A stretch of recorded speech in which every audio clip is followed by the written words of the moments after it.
Welcome back to another dose of up in your face reality. Boom! Didn't even see that coming, did you? So, today, now, in this moment here, I'm going to talk to you a little bit about mindset. Here's the thing that nobody wants to tell you. Here's the thing that nobody seems to know. Unless you're a follower of people like David Goggins and Jocko Willenick, and maybe, I don't know who else would be a good example of this. Mindset is as much, if not more, about bloody knuckles and chipped teeth in imposing your will on your circumstances as it is about anything else. Your affirmations, your journaling, your visualizations don't mean anything unless you're willing to get down in the murk and literally overpower your own apathy. So, how do we do that? What does that even mean? Like, that sounds intense. Well, it is intense.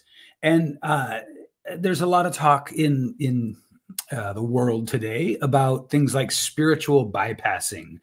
And you see a lot of people who are in the sort of the woo-woo realm accusing each other of not doing their shadow work and things like that. That's kind of what this is about. Although I don't like any of that terminology. None of that terminology works for me. But mindset work is work whose end goal is to make you a better, more balanced, more effective human being.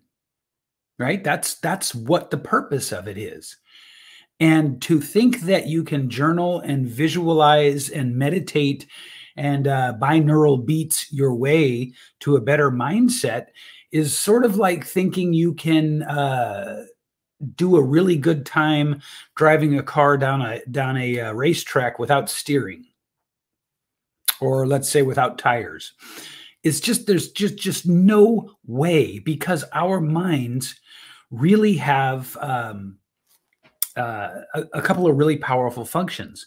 One of those functions is they try to protect us. We all know this, right? You've heard this. Your mind is going to try to create habits and routines and rituals and things like that protect you. So in a way, your mind doesn't care about development and getting better. It only cares about safety. That's an oversimplification, but for the purposes of helping you to develop a better mindset, it's a useful oversimplification. It'll help you. If you think of your mind as, in some cases, being almost your adversary, right? It wants to keep you not lazy, sorry. It wants to keep you safe. It wants to keep you warm. It doesn't care about personal growth or development at all. But we have will. And we have this funny catch-22 where the same mind that wants to keep us safe and right where we are can also realize that we want other things. It's a catch-22, and you don't have to concern yourself with it for now. Just understand that without the ability to do what you decide you want in spite of your feelings, like that's the part where it just becomes gritty. You've got to be able to, there's a word I'm looking for and I'm not able to grasp it right now, but you've got to be able to put your feelings in the moment aside and do what you know you should do and what you say you're going to do. Now, look, I suffer with this all the time. I am apparently better than most, but by no means am I a super disciplined master at this stuff.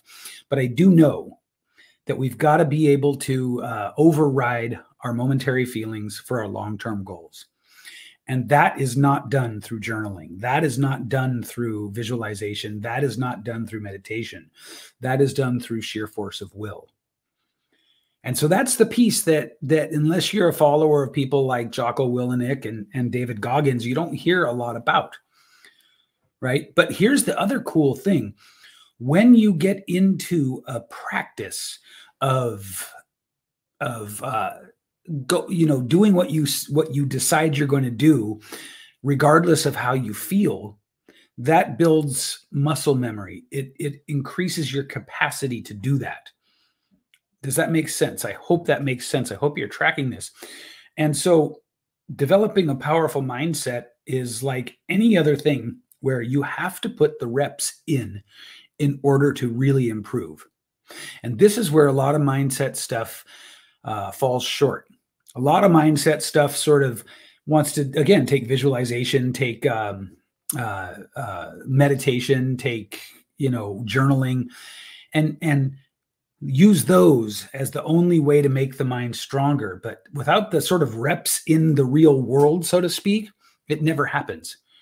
Those by themselves are just not sufficient to the task. Because what will happen is you'll wake up and it'll be cloudy and overcast, and you just won't feel like doing it. You'll feel like going back to bed. You'll feel like staying in. You'll feel like, or maybe you don't feel good. You're just having a tired day. Maybe you, a lot of other stuff is going on in your life and you can't get to the gym or whatever it is, right? And I'm guilty of this all the time, by the way, even though I know better.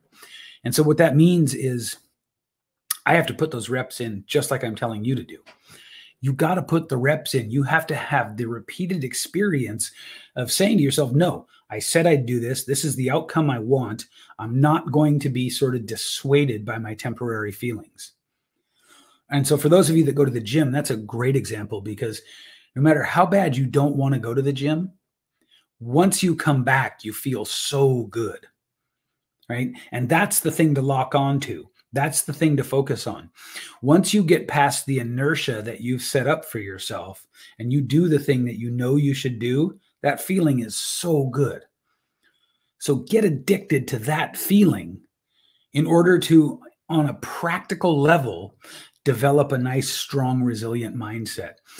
All of these other things, the journaling, the meditation, the visualization, all the sort of new agey exercises and tools, they do help. They can help.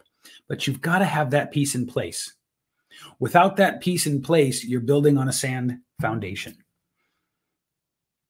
So you want the real mindset of a champion. You want the real mindset of a winner. You really want to be one of the, not even the elite, but just let's say the top 5%.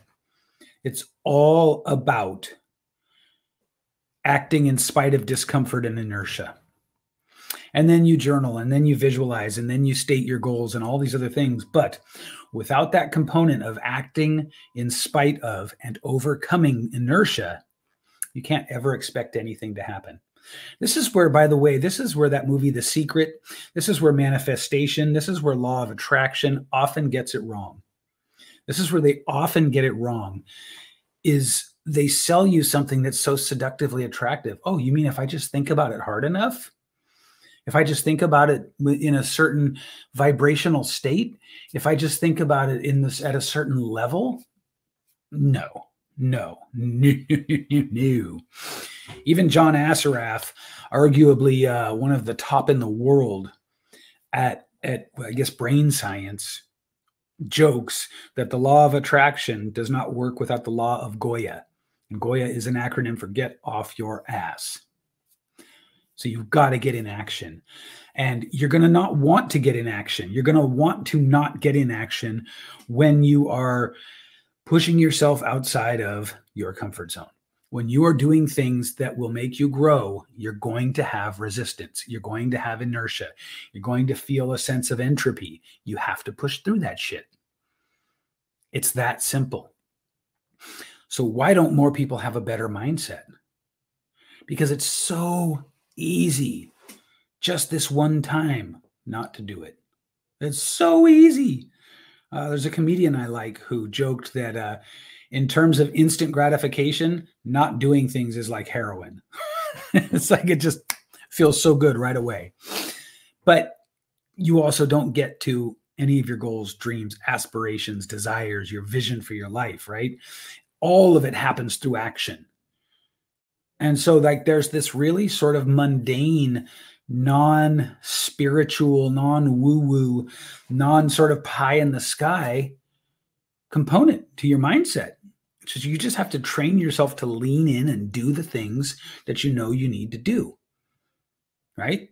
Even Buddha said, before enlightenment, go to the river to get water, chop wood. After enlightenment, go to the river to get water, chop wood. You have to do the actions.